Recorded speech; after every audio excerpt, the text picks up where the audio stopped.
নমস্কাৰ বন্ধুসকল, স্বাগতম জনাইছোঁ ধৰনৰ ইউটিউব চেনেলৰ অন্য এটা ভিডিঅ'লৈ। আৰু আজিৰ এই ভিডিঅ'টোত আপোনালোকে জানিব যে কেনেকৈ আপুনি যিকোনো ফটোৰ পৰা বা ইমেজ ফাইলৰ পৰা টেক্সট ফাইললৈ কনভাৰ্ট কৰিব পাৰিব, তা আপুনি ইমেজৰ পৰা টেক্সট অপশ্যনলৈ আনিব পাৰিব। অৰ্থাৎ আপুনি টেক্সটটো আপোনাৰ যিকোনো ইমেজ ফাইলৰ পৰা আপুনি এক্সট্ৰাক্ট কৰিব পাৰিব আপুনি এটা সিম্পল এপ্লিকেশ্যন ব্যৱহাৰ কৰি। সেই এপ্লিকেশ্যনটোৰ লিংক আপুনি ডেছক্ৰিপশ্যন পাৰ্টত পাই যাব। সেই এপ্লিকেশ্যনটো চিম্পলি ইনষ্টল কৰিব, তাৰপিছত অপেন কৰিব। তাৰপিছত আপুনি দুটা অপশ্যন পাব। এটা হৈছে আপোনাৰ কেমেৰা অপশ্যন। কেমেৰা অপশ্যনেৰে আপুনি যদি সেই ফটো কৰি আপোনাৰ যিটো টেক্সট থাকে সেই ফটোখনৰ পৰা আপুনি এক্সট্ৰাক্ট কৰিব পাৰে। মোৰ ইয়াত গেলাৰীত আছে, গতিকে মই গেলাৰীৰ পৰা যিকোনো এটা ইমেজ চিলেক্ট কৰিছোঁ। এই ইমেজটোত ভালেকেইটা টেক্সট আছে, সেই টেক্সটটো এৰিয়াটো মই চিম্পলি চিলেক্ট কৰিছোঁ। ইয়াত দেখিছে বন্ধুসকল, মোৰ যিটো এৰিয়া আছে সেই এৰিয়াটো মই চিম্পলি ইয়াত চিলেক্ট কৰি লওঁ। সম্পূৰ্ণকৈ মই যেতিয়া নেকি এৰিয়াটো চিলেক্ট কৰিম, তাৰপিছত মই ইয়াত অ'কে অপশ্যনত ক্লিক কৰি দিম। যেতিয়া নেকি মই টেক্সটটোৰ এৰিয়াটো চিলেক্ট কৰিম, অৰ্থাৎ মই সেইখিনি যিখিনি টেক্সট মই চিলেক্ট কৰিছোঁ মোক সেইখিনি ইমেজৰ পৰা টেক্সট অপশ্যনত লাগে, অৰ্থাৎ টেক্সট ফৰ্মেটত লাগে। এক্সট্ৰাক্ট কৰিবলৈ মই ইয়াত অ'কে অপশ্যনত ক্লিক কৰিলোঁ। দেখিছে বন্ধুসকল, ইনষ্টেণ্টলি এইটো এক্সট্ৰাক্ট হ'বলৈ আৰম্ভ হৈছে আৰু কিছু সময়ৰ পিছতে এই যিমানবোৰ টেক্সট আছে এই ফটোখনৰ পৰা মোৰ আপোনাৰ গেলাৰীত ছেভ হৈ যাব।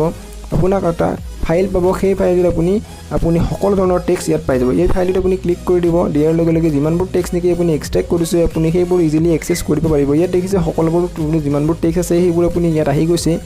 এইটো আপুনি কপি অপশ্যনত ক্লিক কৰি কপি কৰি ল'ব পাৰে। আপুনি সকলো ধৰণৰ অপশ্যনত আপুনি হোৱাটছআপত এইটো শ্বেয়াৰ কৰি দিব পাৰে। আপুনি বিভিন্ন ধৰণৰ শ্বেয়াৰ অপশ্যনত ক্লিক কৰি বিভিন্ন ধৰণৰ শ্বেয়াৰ অপশ্যন পাব। ইয়াত মই আপোনাক পেষ্ট কৰি দেখাইছোঁ যে সেই টেক্সটবোৰ সঁচাকৈ পেষ্ট কপি হৈছে নে নাই। ইয়াত মেছেজ অপশ্যনত গৈছোঁ, মেছেজ কৰিবলৈ, বা ইয়াত এণ্টাৰ মেছেজ অপশ্যনত মই সেই মেছেজটো যিমানবোৰ টেক্সট আছে ইয়াত পেষ্ট কৰি দিছোঁ। দেখিবলৈ পাইছে বন্ধুসকল, সকলো টেক্সট ইয়াত পেষ্ট হৈ গৈছে।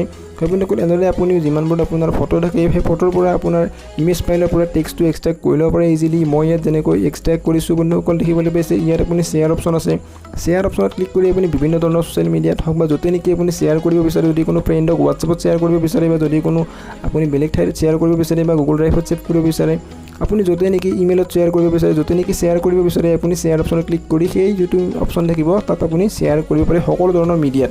ইয়াত দেখিছে কপি অপশ্যনত ক্লিক কৰি আপুনি এই টেক্সটটো আপুনি যেনেকৈ ইচ্ছা তেনেকৈ ব্যৱহাৰ কৰিব পাৰে। হয় বন্ধুসকল, এনেদৰে আপুনি কোনো ধৰণৰ টেক্সটৰ পৰা কোনো ধৰণৰ ইমেজ ফাইলৰ পৰা টেক্সটলৈ আপুনি এক্সট্ৰাক্ট কৰিব পাৰে। যিমানবোৰ টেক্সট থাকে সেইবোৰ এক্সট্ৰাক্ট কৰিব পাৰে।